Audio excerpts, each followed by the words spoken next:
나의 죄를 씻기는 예수의 피가 깨었네. 다시 정케 하기로 예수의 피가 깨었네. 예수의 흘린 피 날 이게 하오니 귀하고 귀하다. 예수의 피밖에 없네. 나를 정케 하기는 예수의 피밖에 없네. 사죄하는 증거로 예수의 피밖에 없네.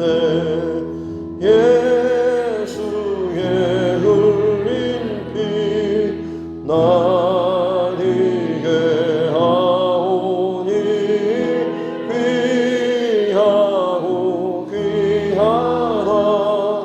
예수의 피밖에 없네. 나의 죄 속하기는 예수의 피밖에 없네.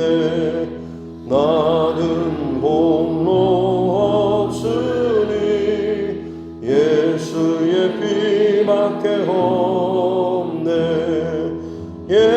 예수의 흘린 피 날 이게 하오니 귀하고 귀하다. 예수의 피밖에 없네. 평안함과 소망은 예수의 피밖에 없네. 나의 은은 이것뿐 예수의 피밖에 없네. 예수의 흘린 피 날 이게 하오니 귀하고 귀하다. 예수의 피밖에 없네. 영원토록 내 할 말 예수의 피밖에 없네. 나의 삶의 제목은 예수의 피밖에 없네. 예수의 흘린 피 날 이게 하오니 귀하고 귀하다. 예수의 피밖에 없네. 찬송가 254장입니다. 254장 찬송 한 장 돌려드리겠습니다.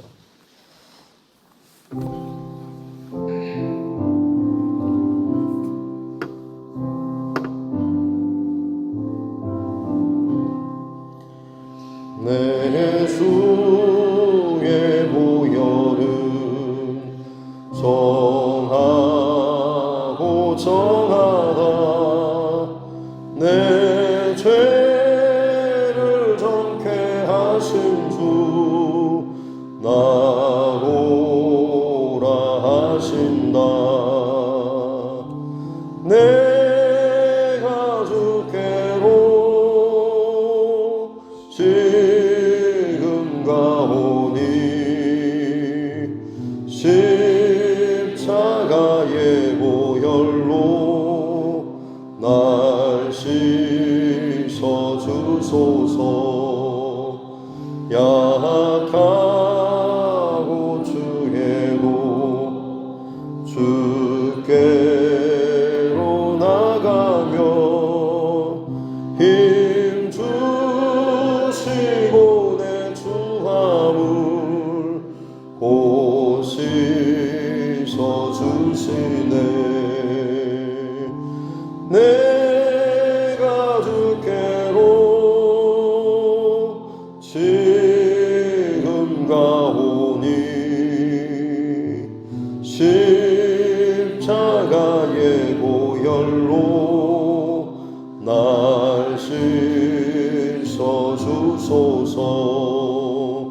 날 오라 하심은 온전한 믿음과 또 사랑함과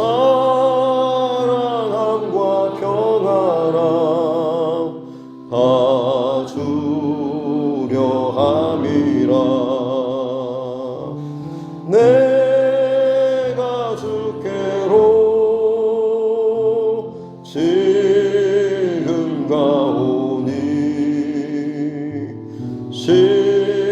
십자가의 보혈로 날 씻어 주소서. 큰 죄인 복받아 살 길을 얻었네. 한없이 넓고 큰 은혜 베풀어 주소서. 내가 주께로 지금 가오니 십자가의 보혈로 날 씻어 주소서. 그 피가 맘속에 큰 증거 됩니다. 내 기도 소리 들으사 다 허락하소서. 내가 주께로 지금 가오니 십자가의 보혈로 날 씻어 주소서.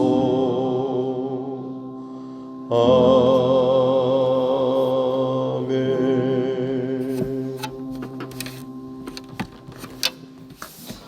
하나님 말씀 구약성경 사무엘하 6장입니다. 사무엘하 6장 1절부터 15절 말씀입니다.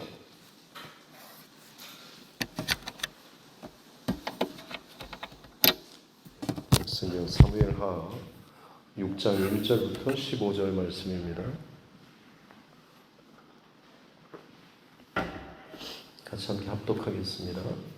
다윗이 이스라엘에서 뽑은 무리 3만 명을 다시 모으고 다윗이 일어나 자기와 함께 있는 모든 사람과 더불어 바알레 유다로 가서 거기서 하나님의 궤를 메어오려 하니 그 궤는 그룹들 사이에 좌정하신 만군의 여호와의 이름으로 불리는 것이라. 그들이 하나님의 궤를 새 수레에 싣고 산에 있는 아비나답의 집에서 나오는데 아비나답의 아들 우사와 아효가 그 새 수레를 모니라. 그들이 산에 있는 아비나답의 집에서 하나님의 궤를 싣고 나올 때에 아효는 궤 앞에서 가고 다윗과 이스라엘 온 족속은 잣나무로 만든 여러 가지 악기와 수금과 비파와 소고와 당금과 재금으로 여호와 앞에서 연주하더라. 그들이 나곤의 타작마당에 이르러서는 소들이 뛰므로 우사가 손을 들어 하나님의 궤를 붙들었더니 여호와 하나님이 우사가 잘못함으로 말미암아 진노하사 그를 그곳에서 치시니 그가 거기 하나님 궤 곁에서 죽으니라. 여호와께서 우사를 치심으로 다윗이 분하여 그곳을 베레스 우사라 부르니 그 이름이 오늘까지 이르니라. 다윗이 그날에 여호와를 두려워하여 이르되 여호와의 궤가 어찌 내게로 오리요 하고 다윗이 여호와의 궤를 옮겨 다윗성 자기에게로 메어가기를 즐겨하지 아니하고 가드 사람 오벳 에돔의 집으로 메어간지라. 여호와의 궤가 가데스 사람 오벳에돔의 집에 석 달을 있었는데 여호와께서 오벳에돔과 그의 온 집에 복을 주시니라. 어떤 사람이 다윗 왕에게 아뢰어 이르되 여호와께서 하나님의 궤로 말미암아 오벳에돔의 집과 그의 모든 소유에 복을 주셨다 한지라. 다윗이 가서 하나님의 궤를 기쁨으로 메고 오벳에돔의 집에서 다윗성으로 올라갈새 여호와의 궤를 맨 사람들이 6걸음을 가매 다윗이 소와 살찐 송아지로 제사를 드리고 다윗이 여호와 앞에서 힘을 다하여 춤을 추는데 그때 다윗이 베옷을 입었더라. 다윗과 온 이스라엘 족속이 즐거이 환호하며 나팔을 불고 여호와의 궤를 메어 오니라. 아멘. 말씀의 손을 얹고 함께 따라 선포하겠습니다. 하나님은 나를 사랑하십니다. 나는 그 사랑 안에 있습니다. 하나님께서 오늘 나에게 말씀하실 것입니다. 나의 마음은 하나님을 향해 열려 있습니다. 아멘. 네.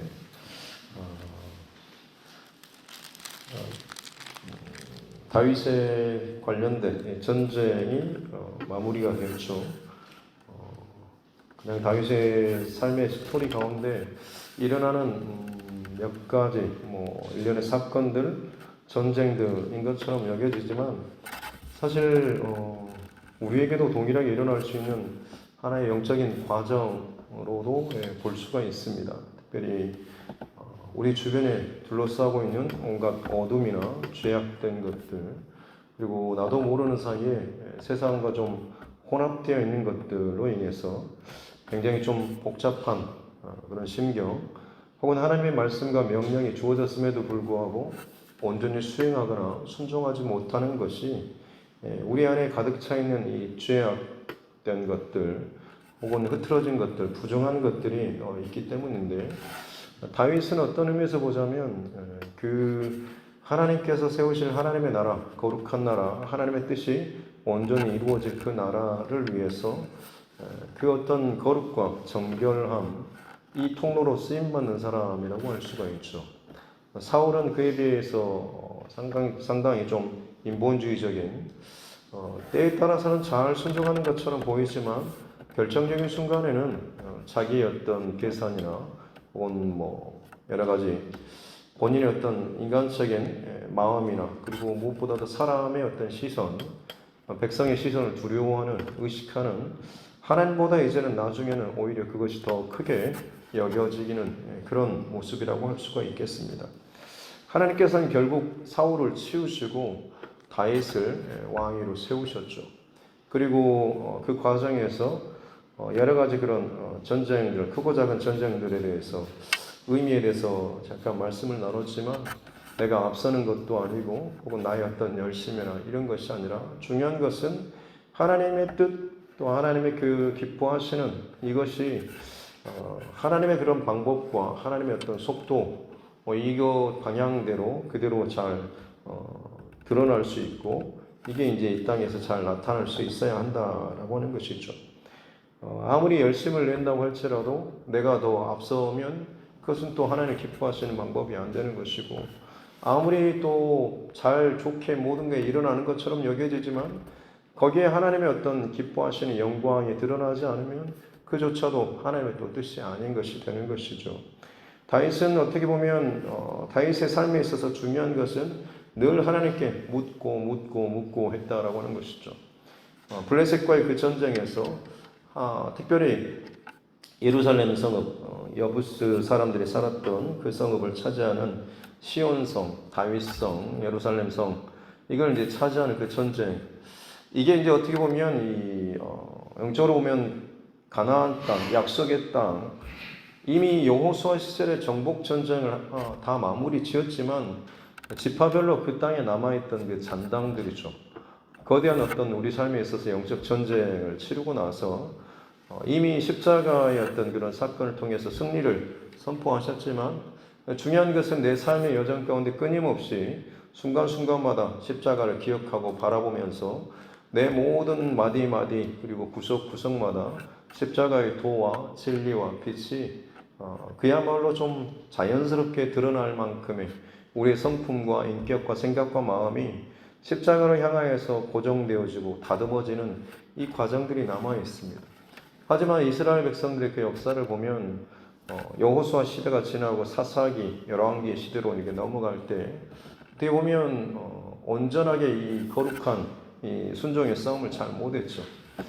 그래서 어떻게 보면 그 땅의 거민들이 가나안 거민들이 남아있는 그 거민들이 그대로 작정하고 뿌리를 잡고 그 땅에 같이 거주하게 되었고 그것이 이스라엘 역사 가운데 끊임없이 이스라엘 백성들을 괴롭히는 게 되었죠.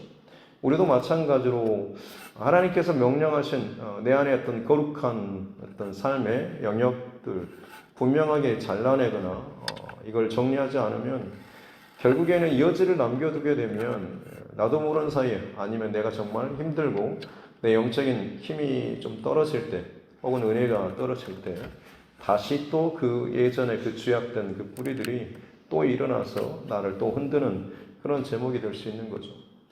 가나안 땅의 그 뿌리라고 할 수 있는 모든 그 악한 세력, 영적 세력의 뿌리라고 할 수 있는 것이 바로 이 여부스 사람들, 어떻게 보면 가장 그 높은 곳, 그리고 가장 강력한, 그리고 가장 견고한 성읍, 천연의 요새화되어 있는 바로 이 다윗성 여부스 성읍입니다. 그러나 하나님께서 주시는 지혜로 다윗은 결국 그 성을 점령했죠. 절름발이나 어린아이들도 니를 맡겠다라고 할 만큼 사단마귀는 끊임없이 하나님의 백성들을 조롱하지만 결국 주신 지혜로 그 성을 점령하게 되죠. 마지막 그 땅에 남은 뿌리를, 영적인 뿌리를 제거하고 나서야 비로소 이제 어떻게 보면 진정한 의미에서의 온전한 정복이 마무리되었다라고 볼 수가 있는 것이죠. 그 다음으로 이제 진행되는 장면이 오늘 이제 본문의 장면입니다. 마치 악한 영에 의해서 사람이 어떤 영의 집이라고 했을 때 귀신들이 가득 차 있을 때 그것을 더러운 집이라고 하고 이것이 만약 청소가 되었다고 한다면 그 집은 이제 깨끗한 집이 되는 거죠. 그러나 그 깨끗하게 청소를 하고 나서 부정하고 더러운 것들을 다 뽑아내고 정리하고 씻고 나서 그 다음에 필요한 작업이 무엇인가? 그것은 바로 이제 거룩한 하나님 앞에 어떤 예배 그리고 하나님의 중심 이것이 그 안에 채워지어야 한다라고 하는 이 거룩한 것들로 하나님 기뻐하시는 것들로 그 자리를 빈 자리를 채워가는 싸움이 있어야 하는 것이죠. 신앙의 어떤 여정이라고 하는 것은 큰 맥락에서 이런 의미라고 할 수가 있겠습니다. 우리는 아담의 범죄 이후로 하나님 앞에 물론 하나님의 형상으로 지음받은 사람이지만 죄로 말미암아서 끊임없이 그것들이 일그러지고 무너지고 마치 나병 환자처럼 흐드러지고 흘러내릴 만큼 많은 영역에 있어서 생각과 마음과 감정이 비뚤어졌지만 십자가의 은혜로 말미암아서 이것이 다시금 말도 안 되는 방법으로 다시금 회복되는 거죠. 그리고 이제는 중요한 것은 이 깨끗하게 정결하게 되는 이 자리에서 앞으로는 더 이상 죄가 내게 영향력이나 왕노릇 하지 못하도록 예수님의 그 십자가의 은혜, 하나님의 그 은혜 이것이 이제 내 안에서 가득 채워져 가는 그 싸움이 필요하게 된 것입니다. 다윗이 지금 이제 그 거룩한 하나님의 것들 또 하나님 기뻐하시는 것들로 채워가는 그 땅을 채워가는 그 첫 번째 사건이 오늘 6장에 나오는 그런 말씀이죠. 모든 전쟁이 다 끝나고 그 땅의 악한 세력도 다 정리되고 난 이후에 다윗이 드디어 그곳에 정말로 가장 중요하게 여겨졌던 그 예루살렘 성, 그 땅의 가장 중심부 심장에 하나님의 그 궤를 모셔오고자 하는 거룩한 이 마음이 생겼고 그 감동으로 말미암아서 여호와의 궤를 모셔오고자 했습니다. 그래서 1절에 보니까 3만 명이나 되는 많은 사람들을 다시 불러 모으죠. 그만큼 성대하게 어마어마하게 온 나라가 다 듣고 볼 수 있을 만큼의 이 규모를 동원해서 이 일을 진행했다라고 하는 것이죠.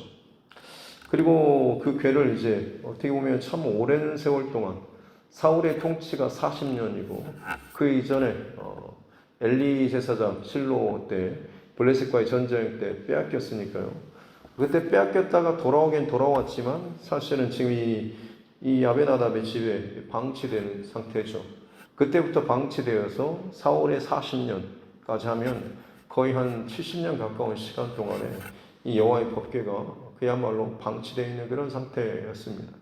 다윗이 지금 그것을 정말로 이 가장 이 땅의 심장부로 모셔오고자 이 일을 지금 진행하고 있는 것이죠.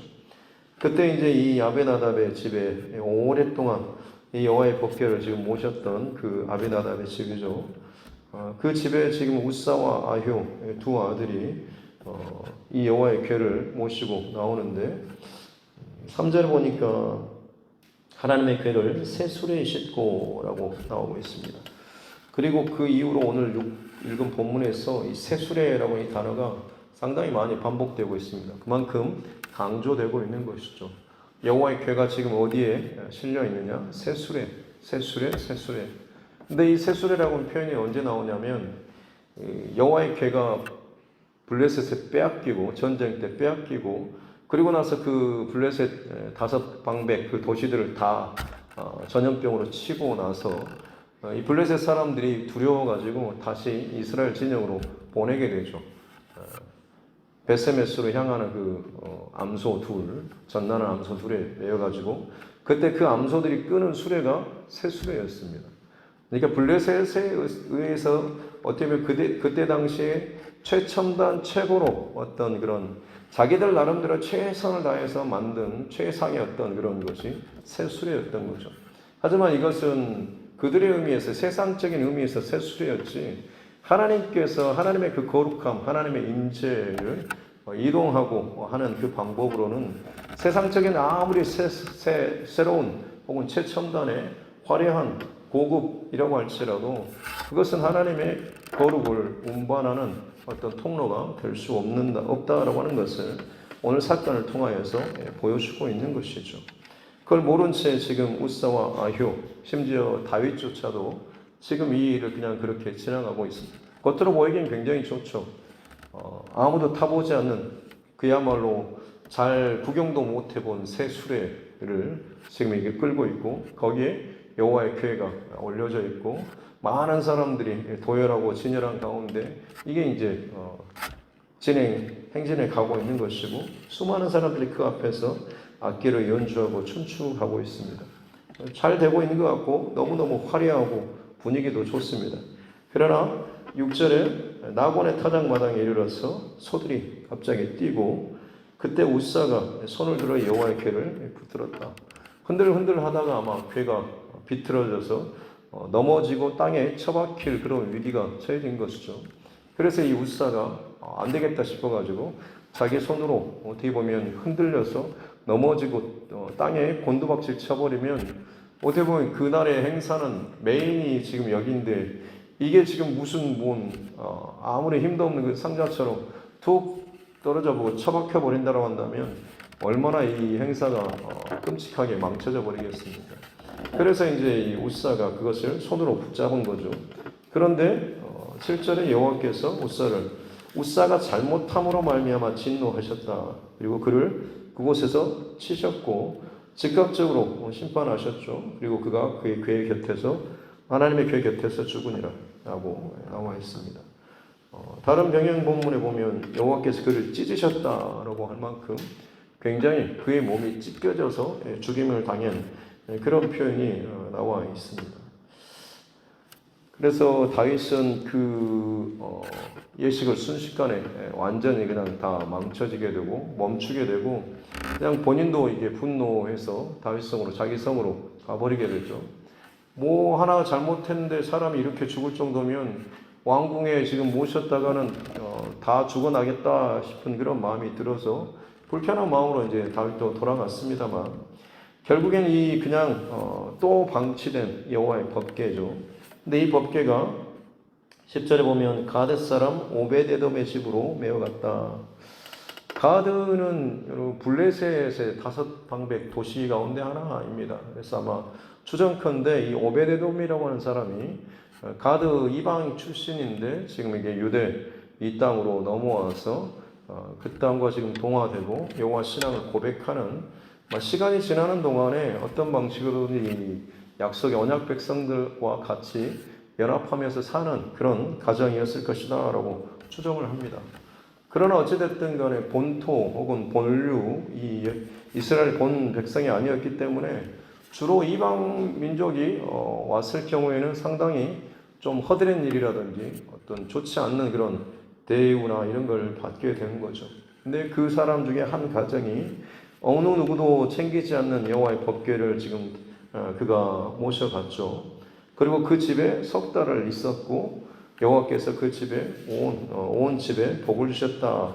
그리고 그 소식이 다윗에게 들렸고 다윗이 다시금 여호와의 법궤를 이제는 어깨에 메고 기쁨으로 다윗성으로 메어오면서 춤추는 그 장면이 오늘 본문의 전체적인 내용이라고 할 수 있겠습니다.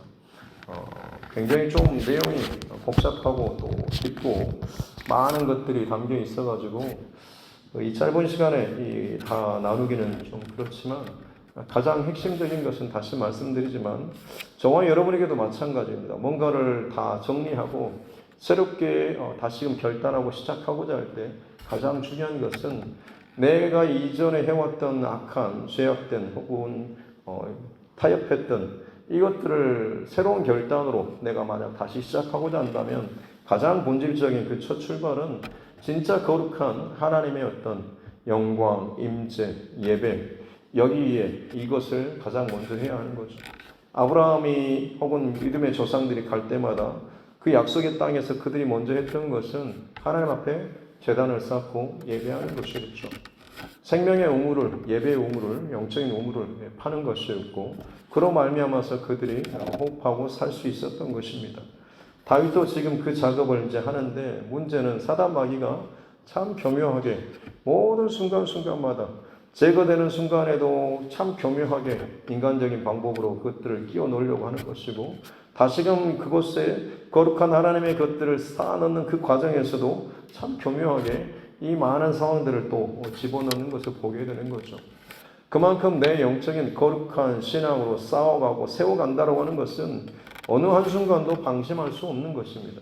남들이 다 인정해줄 만한 괜찮아라고 할 만한 그런 상황이라고 할지라도 하나님의 거룩함과 하나님의 임재가 누려지지 않고 느껴지지 않고 맛볼 수 없다고 한다면 점검해야 하는 것입니다. 사람이 어떤 인정하는 그 방법이 아니라 살아계신 하나님께서 내 안에 채워주시는 그 하나님의 그런 임재와 사랑, 은혜 이것들을 계속해서 공급하고 채움받고 기뻐하시는 이 영적인 흐름으로 흘러갈 수 있도록 흘러가기 위해서 계속해서 끊임없이 우리는 스스로를 돌아보고 하나님의 어떤 거룩한 그 임재와 영향력 이것들을 구하면서 나아갈 수 있어야 한다라고 하는 거죠. 심지어 다윗조차도 그 세워가는 과정에서 실수했지 않습니까? 왜 그렇겠습니까? 대적이 이제 다 끝났다라고 생각하고 그나마 잠깐이나마 영적인 긴장감이 풀리고 좀 더 좋은 것, 화려한 것, 편한 것 이런 것들을 그 안에 채우다 보니까 그 잠깐의 틈이 결국에는 하나님께서 율법에 금하신 것들을 세상적인 방법을 교묘하게 거기에 섞어서 움직이려고 했다라고 하는 것이죠.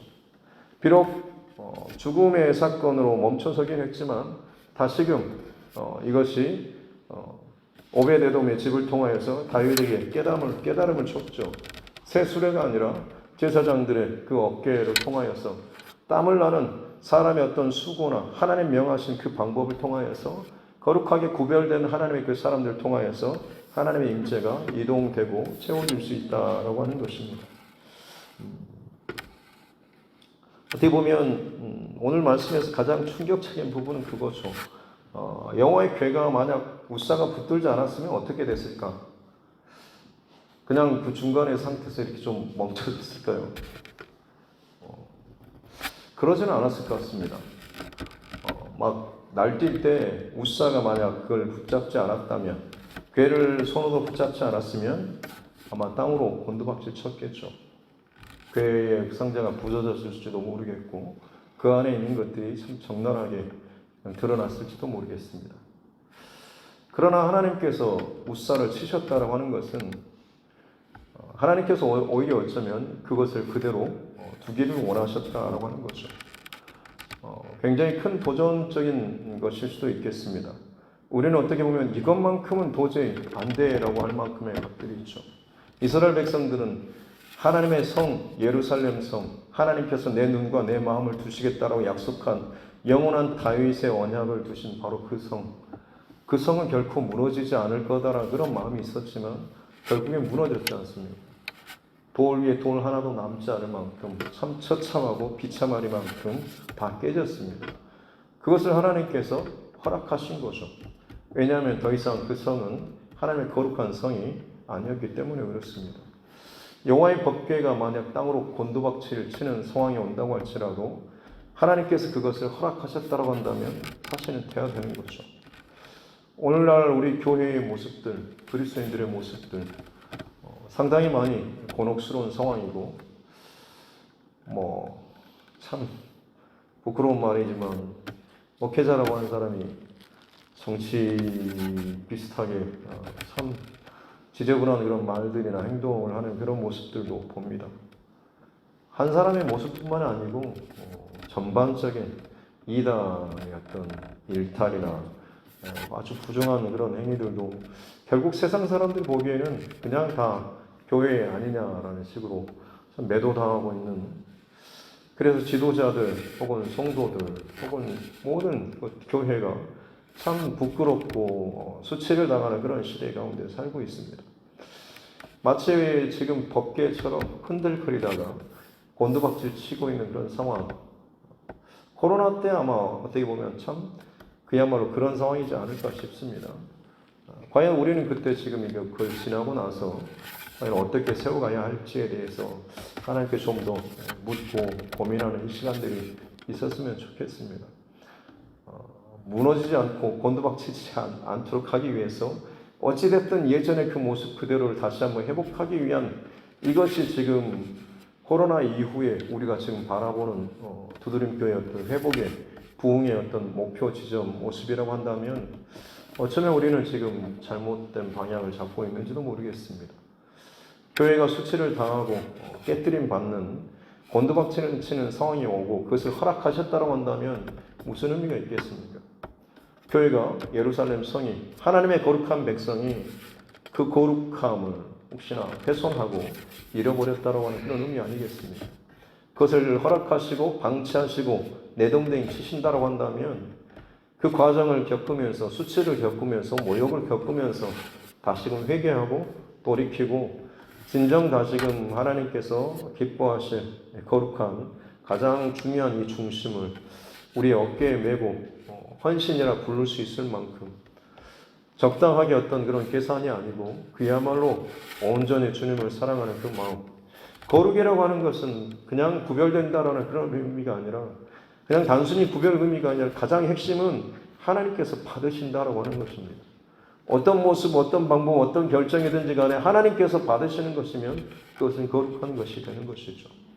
내가 하나님 앞에 지금 드려지는 내 삶, 나의 신앙의 어떤 습관, 모습, 경력, 많은 것들이라고 할지라도 진짜 하나님께서 받으실 만한 그런 것들인가라고 하는 것은 다시 한번 돌아보는, 그리고 다시 말씀드리지만 코로나 이후 교회 각자 지금 돌아보고 점검하고 회복을 위해서 일쓰고 있는데 그 방향이 단순한 예전의 모습을 다시 한번 그냥 모양만 구색만 갖추는 이 방법이 아니고 정말 하나님께서 내동댕이 치셨다고 한다면 지금 수치를 통과하고 우리 안에서 제거하고 잘라버려야 될 것들, 세상의 새 수레로 보일 만큼의 어떤 화려한 그런 좋은 것처럼 여겨진다고 할지라도 하나님의 인재, 하나님 기뻐하신 것들을 담을 수 없다고 한다면 그것들을 기꺼이 제거하고 찢고 깨뜨리고 하나님께서 받으신 진정한 거룩한 교회의 모습, 성도의 모습으로 살아가야 될 줄로 믿습니다. 오늘 새벽에 그렇게 저와 여러분 안에 좀 이 부분에 대해서 또 하나님께 잠깐이라도 또 기도하고 또 회개하고 다시금 결단할 부분이 있다고 한다면 그것을 결단하면서 우리 하나님 앞에 나아갔으면 좋겠습니다. 기도하겠습니다. 하나님 아버지 감사합니다. 귀한 새벽에도 우리를 또 깨워주시고 불러주시고 예배하게 해주시니 감사합니다.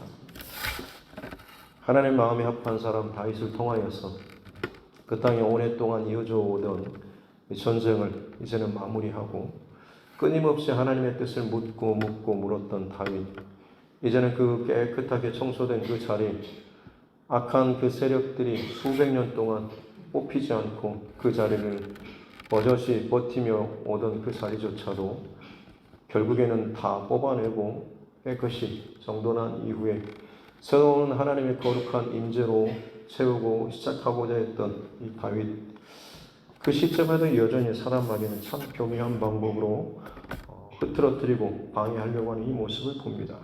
하나님, 우리가 하나님 앞에서 살아가는 매 순간순간 과정, 그리고 시즌을 지나갈 때마다 늘 더 깨어서 우리가 하나님 앞에 스스로를 점검하며 돌아보는 우리 모두가 되게 하여 주옵소서. 좋아 보이지만 그것이 내 눈에 좋아 보이고 사람들 눈에 좋아 보이는 것이 아니라 하나님께서 받으시는 것, 그것이 진정한 거룩의 의미인 줄로 믿습니다.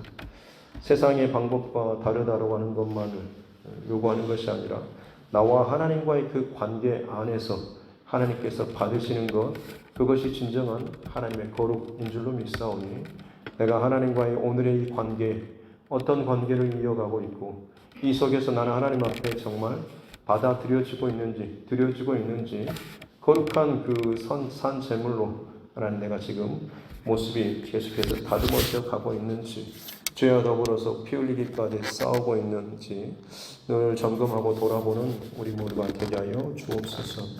코로나 시즌을 지나면서 수치와 모욕과 고통을 당합니다.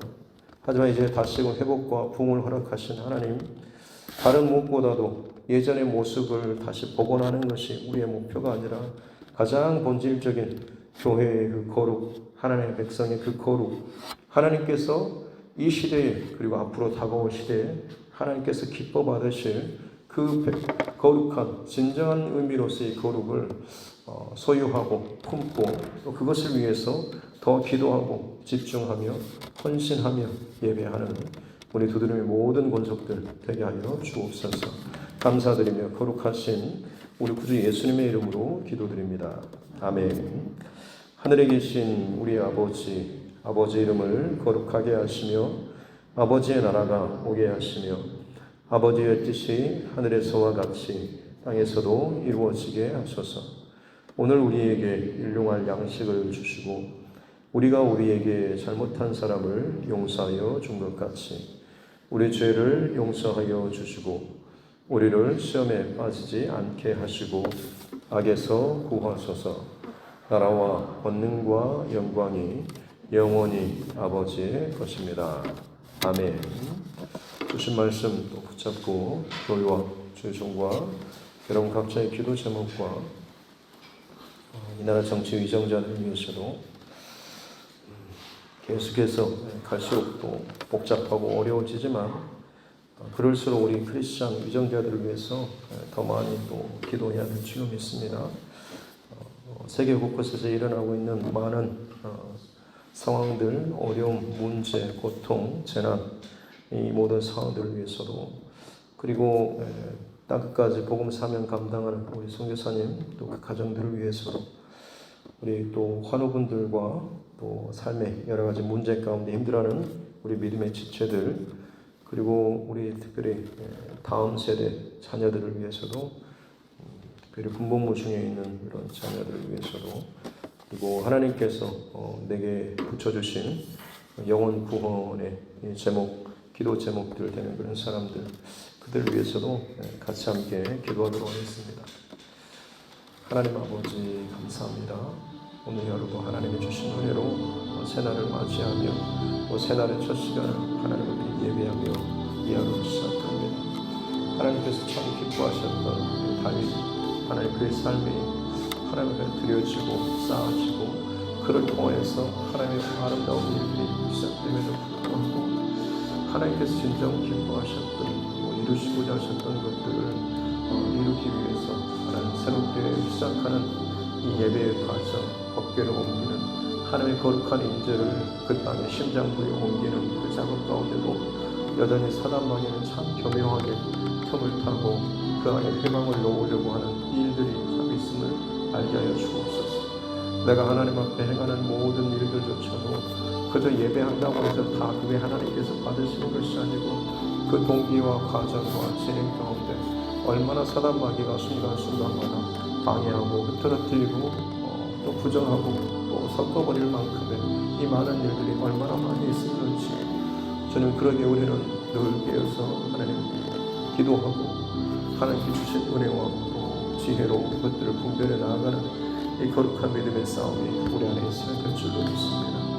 그렇습니다. 하나님 세술의 방법이 아니라 세상의 화려한 방법이 아니라 혹은 내 방법으로 내 손으로 내 의지로 내 방법으로 붙드는 그런 싸움이 아니고 곤두박질 치고 망가지고 수치를 당하고 내 안에 감추어졌던 것들이 드러날지언정 하나님 그것이 드러날 때 오히려 더 깨어지고 수치를 당하고 오히려 하나님 앞에 회개할 수 있는 그런 은혜를 허락하여 주시니 감사합니다. 그 깨어지는 것들 드러나는 것이 결국에 나를 살리시기 위한 주님의 방법임을 알게 하여 주시고 바닥에 곤두박질치고 수치가 드러나고 실패하고 무너지고 망가지고 상한 내 그 자리에서 다시금 주님의 십자가를 바라보게 하여 주옵소서. 그 십자가를 따라가는 내 삶의 여정 가운데 나도 모르게 내 방법과 내 열심과 내 의지가 혹시나 있지 않았는지를 돌아보게 해주시고 오직 주의 은혜로 다시 한번 일어설 수 있는 자 되게 하여 주옵소서. 내 힘으로 내 의지로 감당했던 것이 아니라 주께서 부어주신 그 은혜로 아껴주신 모든 일을 감사함으로 잘 감당하게 해주시고 사람의 말과 상황과 분위기에 흔들리지 않게 해주시고 오늘도 하나님의 거룩한 임재의 통로로서 쓰임받는 우리 모두가 되게 하여 주옵소서. 마지막 시대가 다가올수록 참으로 교회가 거룩의 이름이 정말로 훼손을 당하는 그런 시대 가운데 우리가 살고 있습니다. 그래서 어찌 보면 그 거룩을 인위적으로 만들어내고 마치 거룩한 행사, 거룩한 일, 거룩한 사역, 거룩한 사업, 거룩한 교회 참 많은 타이틀을 그렇게 고집하지만 진정 그 안에 거룩한 임재, 이동 하나님의 거룩한 임재를 놓쳐버릴 때가 얼마나